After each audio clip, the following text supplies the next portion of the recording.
आरोप पे आरोप लग रहे हैं, क्या आप पहले बोलना चाहेंगे? ये आरोप गलत है। ये एक ट्विटर और सोशल मीडिया के माध्यम से लगाया जा रहा है। अगर ये आरोपों में अगर थोड़ा सा भी सच होता तो माननीय मंत्री जी जो एक काफ़ी एक स्पोक्समैन है, उनके काफ़ी कोई उनको संविधान के बारे में थोड़ा बहुत तो पता होगा, ज़्यादा नहीं बट थोड़ा बहुत तो पता होगा, तो वो कोर्ट में जाइए। इतने पुख्ता सबूत हैं उनके पास, please go to the court, talk there with your evidences, you get letters. आज एक लेटर पोस्ट किया गया था जिसके ऊपर कोई भी नाम नहीं है। उनको इतना सा नहीं पता where there is no complainant there can be no complaint. आपको पता होना चाहिए कि where there is no complainant there is no complaint. एक अननोन अज्ञात लेटर को there is no approval in law. तो आप अगर ट्विटर को कोर्ट समझते हैं तो आपकी ये पर्सनल इशू है। आपके रिसर्च टीम को पकड़िए, लेकर जाइए, उठाइए और जाके कोर्ट में फाइल कीजिए आपके एविडेंसेस। या मैम रीजन और व्हाट पे जिस तरह से सवाल उठ रहे हैं उस पे क्या बोलना चाहेंगे? I can't hear you, I can't. Ma'am reason और व्हाट पे जिस तरह से सवाल उठ रहे हैं उस पे क्या कुछ बोलना चाहेंगे? ये बड़ा ही शर्मनाक किस्सा है कि कोई भी उठा के कोई भी इंसान किसी भी बेटी को, बहू को, पिता को, मृत्यु माँ को आप कुछ भी बोल रहे हो, अनाप शनाप बक रहे हो। You are at a post, you should respect women, you should respect somebody's बहू, you should respect somebody's daughter, you should respect somebody's father. आपको इस बात का एहसास होना चाहिए बेसिकली कि आप इतने बड़े पोस्ट पे हो, आपकी भी बहू बेटियां डेफिनेटली ज़रूर है। तो आप उनको मैंने उनको तो कभी नहीं देखा ये सवाल और जवाब के माध्यम से। तो आप उनकी बहू बेटियों के उनके भी पिक्चर्स होंगे, उनका भी कोई कुछ होगा, तो आप सोचिए इतने गिरा हुआ काम करना ये तो मुझसे नहीं होगा। I will never do that to you. I will personally say that आप बहुत रिस्पेक्टेड इंसान हैं, आप अपनी क्लास में चलिए। आपको आपका क्या इरादा है मुझे तो समझ नहीं आती है, but you are definitely creating a false image, definitely you are tarnishing name of a woman. आपने एक बैठे बैठे एक क्रिमिनल लॉयर को, एक लॉयर है जो औरतों के लिए लड़ती है, उसकी सेफ्टी के लिए लड़ती है, एक औरत है जो केसेस लेती है, आपने उस औरत को डॉन बोल दिया। आपने एक संविधान के इंसान को डॉन बोल दिया। मतलब आप कितने गलत हो सकते हो। आपने वो नहीं चला तो आपने गलत ट्वीट कर दिया जहाँ दुबई बोला गया। आपको पासपोर्ट चेक कीजिए। आप एक ब्यूरोक्रेटिक ऑफिसर के ऊपर इल्ज़ाम लगाने से पहले आप अपने वेरिफिकेशंस कीजिए। आप सुबह सुबह उठ के कोई भी माध्यम से किसी को कुछ नहीं बोल सकते। आप गलत हो इस मामले में। It is morally, ethically and principally wrong whatever you are going, and it is even legally wrong to do that. आप कोई भी माध्यम से कोई भी चीज़ आप एक 75 ईयर्स ओल्ड के एक्स पुलिस मैन को आप गलत सर्टिफिकेट, बोगस सर्टिफिकेट बनाने का इल्ज़ाम दे रहे हो।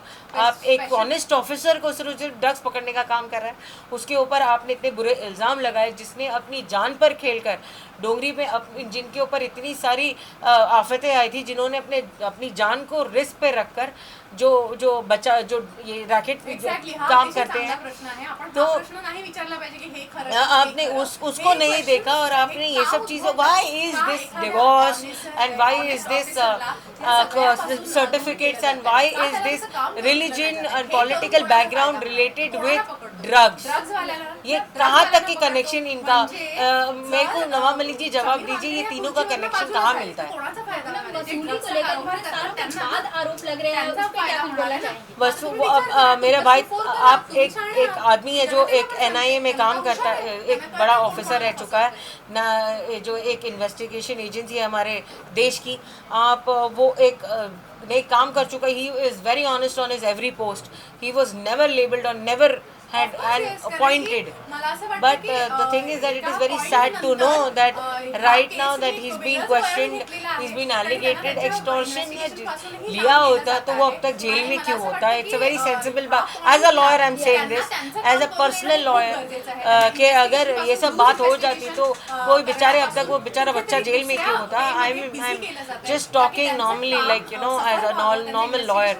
और extortion ये सब चीज़ें अगर होती तो हम नवाब मलिक जी की जगह होते, उनकी तरह जी रहे होते, उनकी तरह लाइफस्टाइल होती हमारी। लेकिन हम 3-3 दिन या 2-2 दिन की पैकेजेस लेकर पैसे जमा करके जाते हैं, जमा करके पैसे कोई ऐसी जगह पे जहाँ पर हम हमारी फैमिली को 2 दिन सुकून में दे सके साल भर काम करके, तो आप उसको टारगेट बनाते हो। आपकी तरह तो लाइफस्टाइल हमारी है नहीं कि आप बोल सकते हो कि हम एक्सटॉर्शन करते हैं। और अगर आप बोलते हो तो प्रूफ कीजिए, प्रूफ हो गए, I please give proof. Twitter court नहीं है, please go to the honourable court, they are there, संविधान है हमारे लिए, प्लीज जाइए वहाँ बात कीजिए, वहाँ जवाब दिया जाएगा। या मैम, जिस तरह से धमकियां मिल रही हैं उसके बारे में क्या कुछ बोलना चाहेंगे? अभी तक कुछ भी नहीं पता चल रहा है कि सही है गलत है, आप जिस तरह से बोल रही है धमकियों के बारे में क्या कुछ बोलना चाहेंगे? I am getting unknown calls, I am getting unknown calls saying कि आप कौन से कोर्ट में है, तू से जवाब दिया जा रहा है।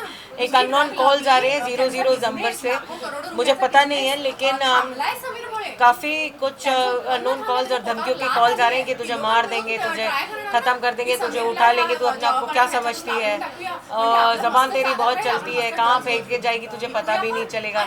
ये मीडिया तो है, दो आज है कल नहीं है, ये सब दिखाया नहीं जाएगा, तू कहाँ गायब हो जाएगी, तू रुक, तुझे दिखाते हैं, हम तुझे ट्रैप करते हैं, तेरा स्टिंग ऑपरेशन करते हैं, ये सब भी बोला जा चुका है मुझे कि तू जा रही होगी तो तेरा फोटो खींचेंगे हम, कोई ऐसे सब गलत बातें बताया जा रहा है मुझे। और मुझे डर है, मुझे काफ़ी डर लगता है, मेरी फैमिली के लिए डर लगता है। फॉर अस तो क्रिमिनल्स को झेलना तो हमारा डेली काम है, लेकिन मेरी फैमिली के लिए, सर्टेनली मेरे भाई के बच्चों के लिए, मेरे खुद के बच्चों के लिए, मेरी भाभी के लिए मुझे काफ़ी डर लगता है। जिस तरह से आरोप लग रहे हैं, क्या कुछ अगर कोर्ट में जाना होगा तो आप केस लड़ेंगे, क्या कुछ बोलना चाहेंगे? आप एक संविधान के इंसान को ये सवाल पूछ रहे हो, मैं इसका जवाब आज नवाब मलिक जी के भाषा में दूंगी। अगर मैं कोर्ट जाती हूँ या कोई भी पेपर देते हैं तो मैं उसे ट्विटर पे ट्वीट करना इस बार पसंद करूँगी। मैम, जिस तरह से समीर वानखेड़े इतने बड़े पोस्ट पे हैं और अब आरोप लगने स्टार्ट हुए हैं, तो क्या कुछ रीजन लगता है आपको? आप ही बताइए, आपका सवाल में ही आपका जवाब है। इतने दिन से जब मेरा भाई जो एक बहुत ही ऑनेस्ट ऑफिसर है, जब से वो रात भर वो होता है नहीं घर पे, दिन भर वो नहीं होता, वो बराबर से he doesn't eat his food, he is on the mission of cleaning India, और जवानों के साथ लेके मिशन कर रहा है वो। He is doing the whole agency is doing a wonderful work. There are people in the offices, they come, I have an NGO, वहाँ पर माँ बाप आके मुझे थैंक यू बोलते हैं कि हमारे एरिया में बिल्कुल आपके भाई के वजह से हमारे बच्चे सुधर गए। So I see the good part of it basically. So अभी that is the only thing. हर एक बुरे के साथ एक अच्छा होता है, हर एक अच्छे के साथ बुरा होता है। मुझे पता है कि हम सब सच हैं, हम पूरा वानखेड़े परिवार सच है, तो सत्य में जीत ही होती है। So we are waiting for सत्य की जीत होगी। आपको जो करना है, आपको जो इल्ज़ाम लगाना है वो आप बिंदास लगाइए, क्योंकि हम अब बैठे हैं यहाँ पर, इस बात का ये सबूत है कि हम बैठे हैं यहाँ पर आपका जवाब देते हैं। पहले एक बनाया गया था स्टार्टिंग से, एक 1-to-1 अगर आप सीक्वेंस देखोगे तो पहले मेरा नाम लिया गया विटनेस के साथ, फिर सेकेंड आपने मेरा नाम, फिर मैं आई पिक्चर में, आपने मेरे न्यूज़ चैनल्स में मेरे जो स्टेटमेंट्स गए, फिर उन्होंने मेरे ऊपर ज़्यादा ध्यान दिया, फिर मेरे दुबई और मालदीव्स के फ़ोटो जो उनको पता भी नहीं है कि मेरी भाभी और मैं उनकी फैमिली, मेरे भाई मेरे साथ थे, उनको ये पता भी नहीं है, और मैं अकेली गई थी, उन्हें ये बात का पता नहीं है। प्रोटोकॉल लेवल होता है, पासपोर्ट चेक कीजिए, आप वेरिफिकेशन चेक कीजिए, आपको एक बात पता होना चाहिए। तो बेसिकली आपको कुछ भी मालूम नहीं है और आप इल्ज़ाम पे इल्ज़ाम लगा रहे हो। फिर थर्ड आपने मेरे डैडी के ऊपर इल्ज़ाम लगाया था, जिससे सीक्वेंस आके आपका कास्ट बुरा है, आप बोगस इंसान हो। जो इंसान 75 ईयर्स का है, जो एक एक्स पुलिस ऑफिसर रह चुका है, आप इनडायरेक्टली बोल रहे हो कि पूरा सिस्टम फेलियर है। ये आपने the whole system has kept my brother and given him such a post.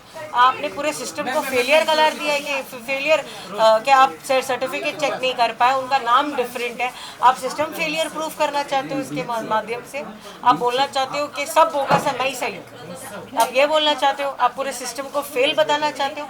ऐसे तो आप NIA के ऑफिसर को बोल रहे हो, वो GST जो रह चुका है, उनके पोस्ट अलग अलग हो चुके हैं, आप पूरे NIA में भी हो चुका है, एक बड़े पोस्ट पे एजेंसीज पे, आप सब एजेंसीज को आपको उनको दिखा रहे हो कि ये कितने बड़े फेलियर हैं। आप ऐसा बोल रहे हो कि उन्होंने ओवरचेक नहीं किया होगा।